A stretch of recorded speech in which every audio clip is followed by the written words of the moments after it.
Hello दोस्तों, नमस्कार। स्वागत है आप सभी का educational study one YouTube channel पे। तो देखिए दोस्तों, railway group D exam 2022 continue आपके एग्ज़ाम चले हैं।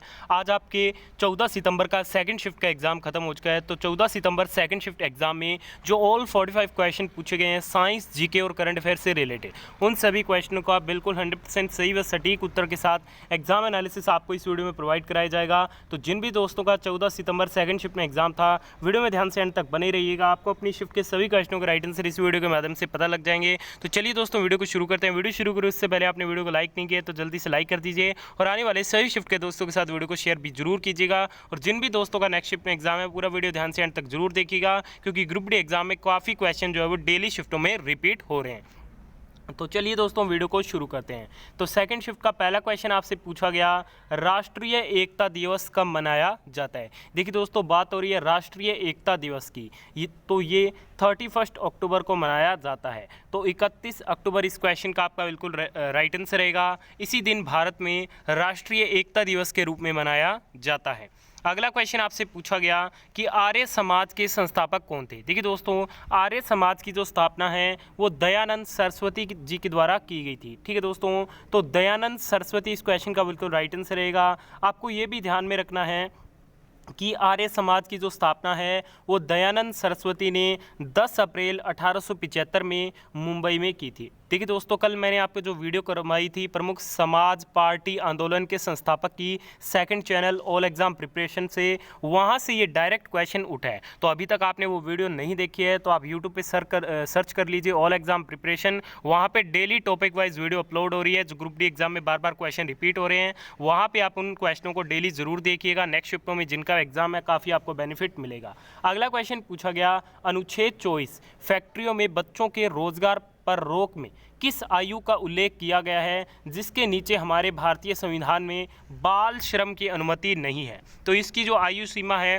वो 14 वर्ष है। तो 14 वर्ष इस क्वेश्चन का आपका बिल्कुल राइट आंसर रहेगा। देखिए दोस्तों, बाल श्रम निषेध और विनियमन अधिनियम 30 जुलाई 2016 को कानून और न्याय मंत्रालय द्वारा लागू किया गया था। इस अधिनियम ने बाल श्रम अधिनियम 1986 में संशोधन किया। इस अधिनियम के अनुसार किसी भी व्यवसाय को किसी भी पेशे या प्रक्रिया में काम करने की अनुमति नहीं दी जाएगी। बच्चे का मानदंड 14 साल की उम्र के नीचे के व्यक्ति को। ठीक है दोस्तों, तो ये इस क्वेश्चन का आपका बिल्कुल राइट आंसर था। अगला क्वेश्चन पूछा गया, 86वां संविधान संशोधन कब हुआ था। तो देखिए दोस्तों, जो 86वां संविधान संशोधन है ये 2002 में हुआ था और इसके अंतर्गत 11वां मौलिक कर्तव्य भी जोड़ा गया था। तो ये इस क्वेश्चन का आपका बिल्कुल राइट आंसर था।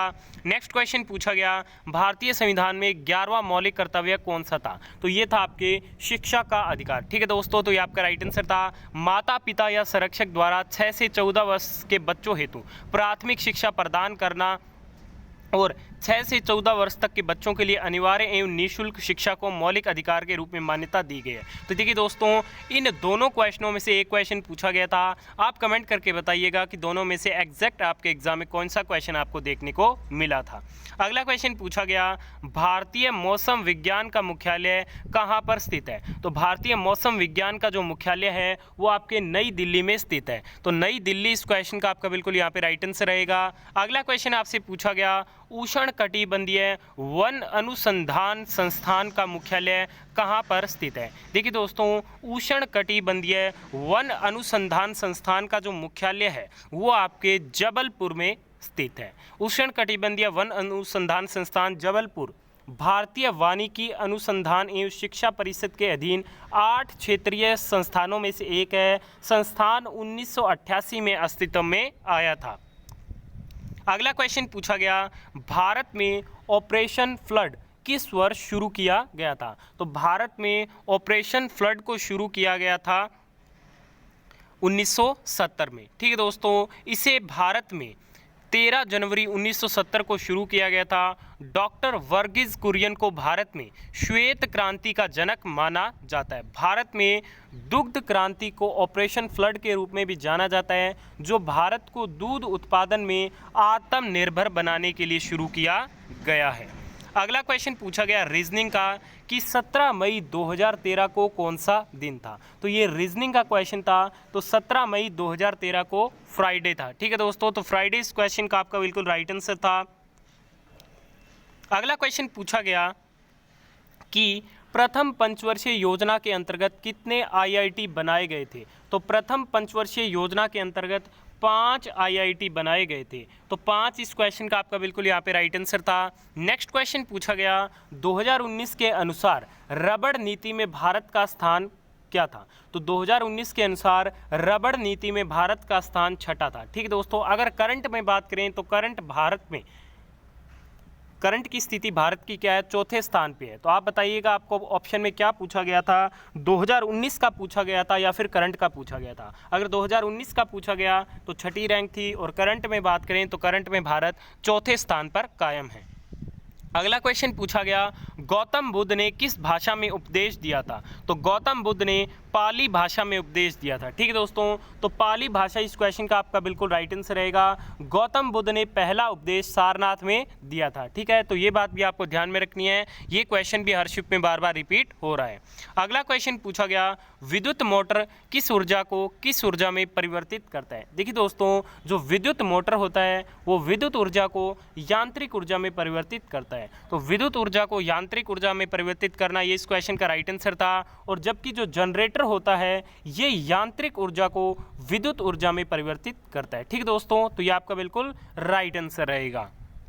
नेक्स्ट क्वेश्चन आपसे पूछा गया ट्रांसफार्मर किस नियम पर आधारित है। देखिए, जो ट्रांसफार्मर है ये फैराडे के विद्युत चुंबकीय प्रेरण के सिद्धांत पर कार्य करता है। तो फैराडे का विद्युत चुंबकीय प्रेरण का सिद्धांत, इस क्वेश्चन का आपको क्या करना था, बिल्कुल ही राइट आंसर करना था। अगला क्वेश्चन आपसे पूछा गया नीतू घंघास किस खेल से संबंधित है। देखिए दोस्तों, नीतू जो घंघास है ये मुक्केबाजी के खेल से संबंधित है। तो मुक्केबाजी इस क्वेश्चन का बिल्कुल यहाँ पे राइट आंसर था। बढ़ते हैं नेक्स्ट क्वेश्चन की ओर। अगला क्वेश्चन आपसे पूछा गया, देखिए ये जो नीतू घंघास वाला क्वेश्चन था वो एग्जैक्ट इस प्रकार से पूछा गया कि राष्ट्रमंडल खेल 2022 में 48 kg वर्ग में मुक्केबाजी में जो गोल्ड मेडल जीता गया वो किस खेल से संबंधित है। ठीक है, तो वो मुक्केबाजी से संबंधित है, और कौन है, नीतू घंघास है। ठीक है दोस्तों, तो ये इस क्वेश्चन का आपका बिल्कुल क्या करना था, आपको राइट आंसर करना था। अगला क्वेश्चन पूछा गया महिलाओं का आरक्षण कितना दिया गया है। देखिए दोस्तों, क्वेश्चन इस प्रकार से था कि महिलाओं को पंचायती राज में आरक्षण कितने प्रतिशत का दिया गया है। तो महिलाओं को पंचायती राज में जो केंद्र में आरक्षण दिया गया वो कितना दिया गया है, 33% दिया है। ठीक है दोस्तों, तो 33% इस क्वेश्चन का आपका बिल्कुल राइट आंसर था। और इसे बिहार में जो पंचायती राज में आरक्षण दिया गया वो कितना दिया गया है, तो ये 50% दिया गया है। ठीक है दोस्तों, ये क्वेश्चन भी एग्जाम में अभी तक 2 बार रिपीट हो चुका है, और ये केंद्र वाला भी फिर से तीसरी चौथी बार अभी रिपीट हुआ है। तो केंद्र में 33% है और बिहार में 50% दिया गया है। अगला क्वेश्चन पूछा गया कौन सी धातु सबसे ज़्यादा अभिक्रियाशील है। तो सीजियम दिया गया था, तो सीजियम इस क्वेश्चन का आपका बिल्कुल राइट आंसर था। अगला क्वेश्चन पूछा गया आईआईटी खड़गपुर में कौन से कैंसर का अन्वेषण किया गया है। तो ये किया गया है comprehensive digital archive of cancer imaging का, CHAVI का। ठीक है दोस्तों, तो ये इस क्वेश्चन का आपका बिल्कुल राइट आंसर था। नेक्स्ट क्वेश्चन आपसे पूछा गया कि अवतल दर्पण में वस्तु 36 सेंटीमीटर और फोकस दूरी 18 है तो प्रतिबिंब कहाँ बनेगा। 1/v की वैल्यू आपको ज्ञात करनी है। ठीक है दोस्तों, तो आप दर्पण सूत्र 1/f 1/v + 1/u से ज्ञात कर सकते हैं। अगला क्वेश्चन आपसे पूछा गया कि CuSO4 से रिएक्शन पर एक क्वेश्चन पूछा गया था। ठीक है, एग्जैक्ट क्वेश्चन नहीं मिल पाया, अगर आपको पता है तो जल्दी से आप कमेंट करके बताइएगा, जिससे आने वाले शिफ्ट के दोस्तों को इससे काफ़ी हेल्प मिलेगी।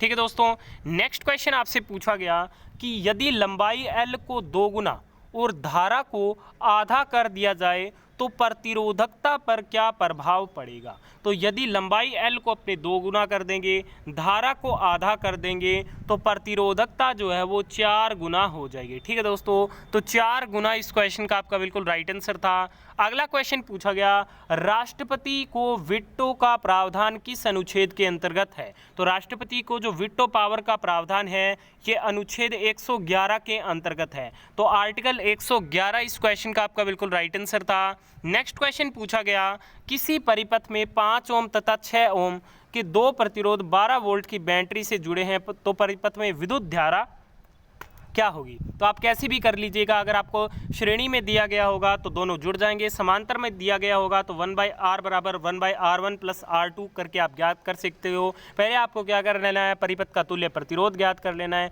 फिर आपको वोल्टेज का मान दिया गया है, फिर आप धारा का मान निकाल सकते हैं, क्योंकि क्या होता है V बराबर I इंटू आर होता है। I बराबर क्या हो जाएगा, V अपॉन में R हो जाएगा। V की वैल्यू आपको दी गई है, R की वैल्यू आप फाइंड कर सकते हैं और धारा I का मान आप आसानी से निकाल सकते हैं।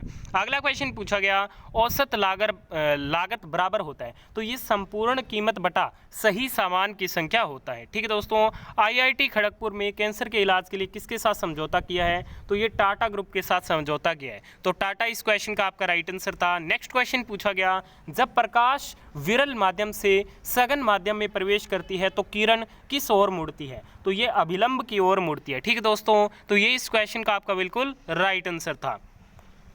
अगला क्वेश्चन आपसे पूछा गया कि जब कॉपर की रिएक्शन H2SO4 के साथ कराई जाती है तो क्या बनेगा, तो जब कॉपर की रिएक्शन H2SO4 के साथ कराई जाती है तो CuSO4 का निर्माण होता है प्लस H2 गैस जो है वो मुक्त होती है। तो ये क्या इसमें उत्पाद बनेगा, ये इस क्वेश्चन का आपका बिल्कुल राइट आंसर था। तो आज की सेकंड शिफ्ट में पूछे गए सभी क्वेश्चनों का एग्जाम एनालिसिस यहाँ पे कर लिया है। वीडियो को यहाँ देखने के बहुत बहुत धन्यवाद। वीडियो पसंद आई तो प्लीज़ वीडियो को लाइक शेयर और चैनल को सब्सक्राइब जरूर कीजिएगा। PDF फाइल टेलीग्राम चैनल पर मिल जाएगी, लिंक वीडियो को डिस्क्रिप्शन बॉक्स में गिवन है। धन्यवाद, जय हिंद, जय भारत।